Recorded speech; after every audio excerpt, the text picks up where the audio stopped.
post-World War II liberal advances. Let's look at the high watermark of liberalism in American history. It'll happen after World War II. Let's set the stage by starting with World War II. The success of World War II had changed the American view of government. Remember, during World War II, uniting with the other Allied powers on the global stage, and that internationalism that comes with that collective effort, that had prevailed, that had won, that had defeated despotism. On the home front, a unified sacrifice and a unified contribution, along with a lot of government spending, had ensured triumph over the Axis powers. These aspects of World War II can certainly be seen as more liberal than conservative. In addition, the wartime years of World War II had also allowed citizens to embrace the economic regulations, the labor protections, and the social security system instituted under the New Deal, all liberal aspects of the American government. So liberalism was pretty high coming out of World War II. Despite these achievements, American liberalism would continue to increase even higher in both political influence through anti-communist efforts abroad and increased government support of equity and democracy at home. This is going to be our thesis for today. It's really going to take us up until 1965, that high watermark of American liberalism. Let's start with foreign policy. A liberal approach to defeating communism was pursued from 1945 to 1965.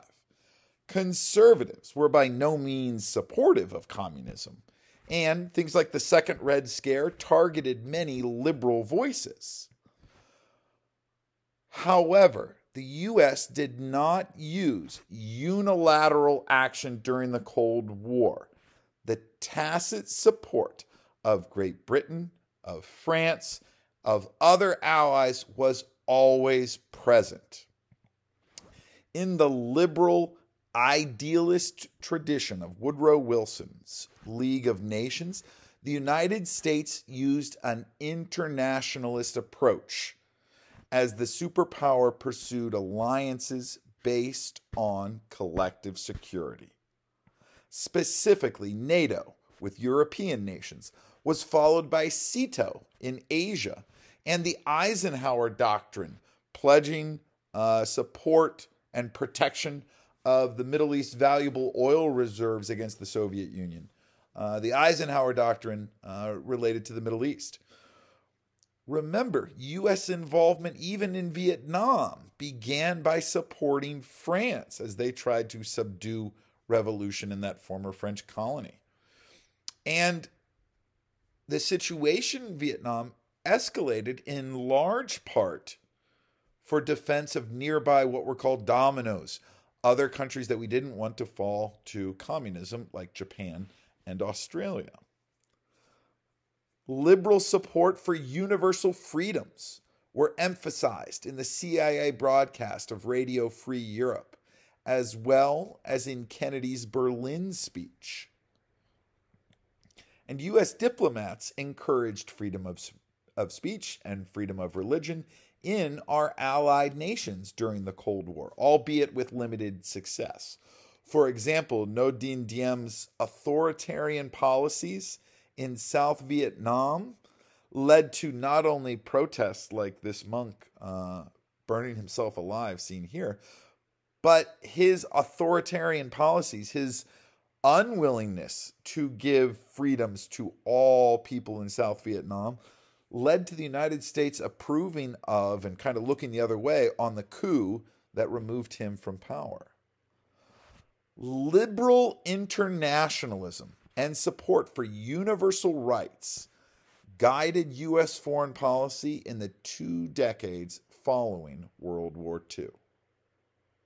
Let's turn next to domestic policy. If this were an essay, this would be our next body paragraph.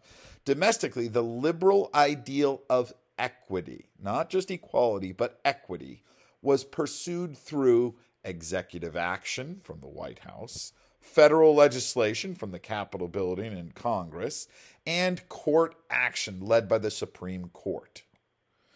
And in regards to the federal government's role in the economy, remember, the United States government had already grown into a limited welfare state under FDR's New Deal.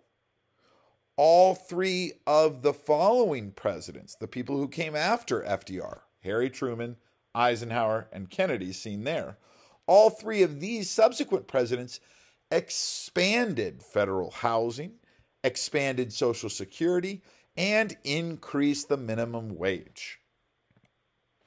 Kennedy, even in his limited time in office, was also able to provide economic assistance for both farmers and the unemployed.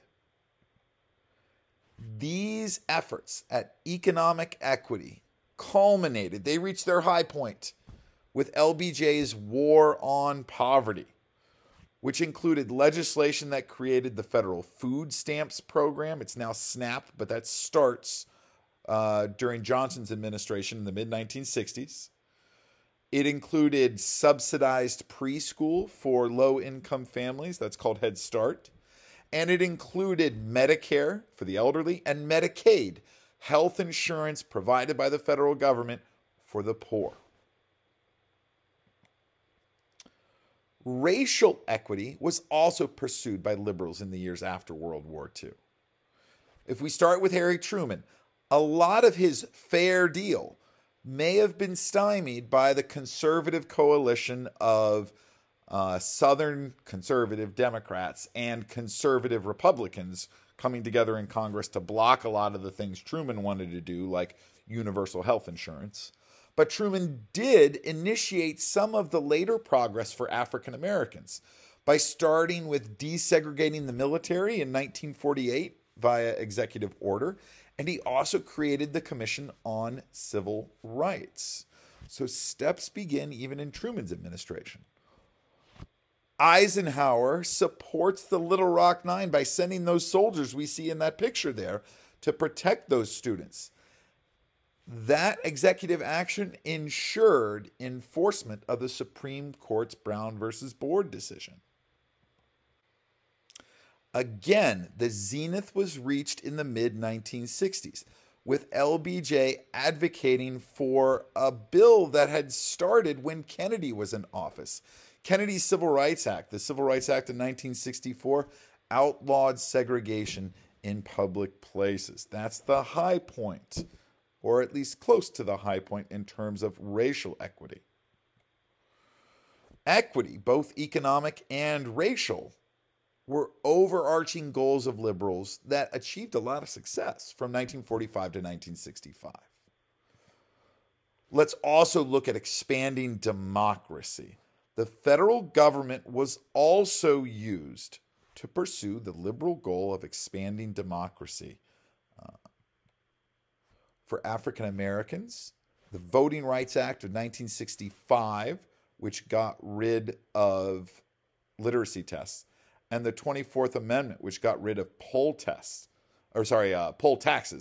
enabled millions to overcome Jim Crow-era disenfranchisement. Urban areas and other underrepresented demographics finally received equal representation with the Supreme Court's rulings in Baker versus Carr and Reynolds versus Sims. Finally, democracy was further strengthened by multiple Supreme Court rulings in favor of the rights of the accused, such as Mapp versus Ohio, Escobedo versus Illinois, and Miranda versus Arizona. By 1965, American democracy more completely represented and protected all Americans. That level of fairness, of equity, was certainly a liberal goal in this time period. It reaches its peak in 1965. Later, we'll look at the conservative response.